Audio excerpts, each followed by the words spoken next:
Oh man, so Manchester United very lucky to pick up a point against Everton at Goodison Park.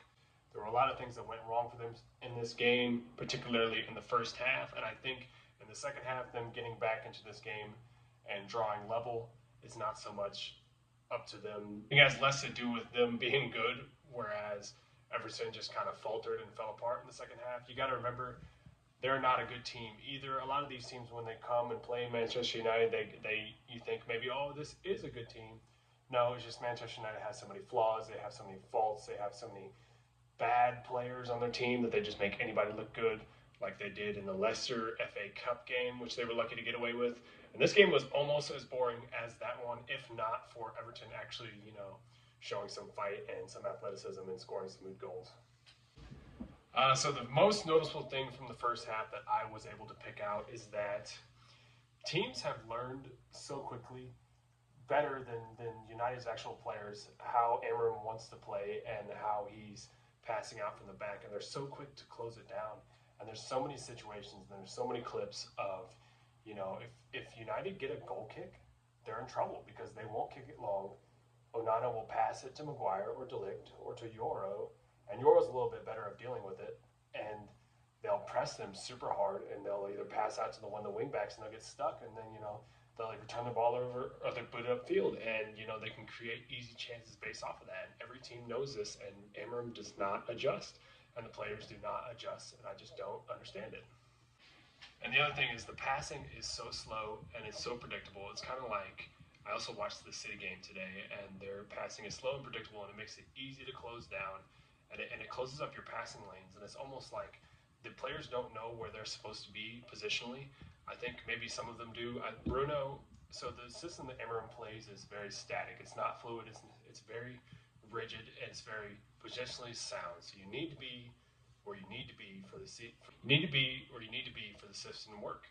And for a player like Bruno Fernandes, who saved us in today's game, and he does do that sometimes, he used to do it more, but Bruno Fernandes is a very free-roaming player, and he doesn't stick to where he needs to be, and that hurts us overall. Not that the other players are where they're supposed to be.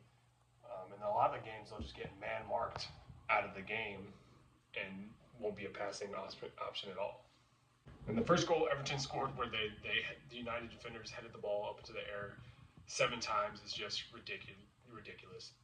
United are so bad against defending set pieces, it makes me wonder if they even train it at all.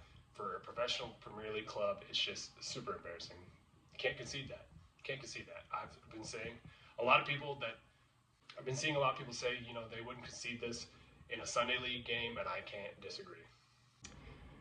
And then the second Everton goal, they get broken down with 2 passes, and Beto finishes. And the big thing about Amorim's system is we just need more athletes. If you look across the board, none of our players are very athletic. Besides Dorgu, who's the new signing, he's looked very promising. He can get out fast on that wing. He puts in good crosses. He gets back defensively. But he's the only athlete. Bruno Fernandes is not fast or strong. Ugarte is not particularly fast.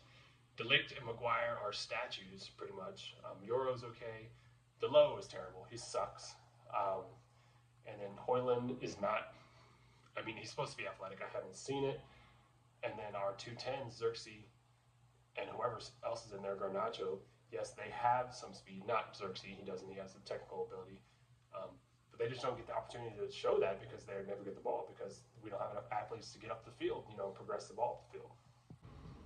And then just Casemiro. That's got to be the biggest fleece of all time besides Anthony, is the fact that we paid $80 million for Casemiro, and this is what he gives us. So I don't know. I won't get into much about the foul at the end of the game on Ashley Young. He clearly dived. Should not have been a penalty. But United are getting very lucky, and I think they've gotten really lucky in a lot of games this season and have had more wins even than they should have. This season could definitely be a lot worse.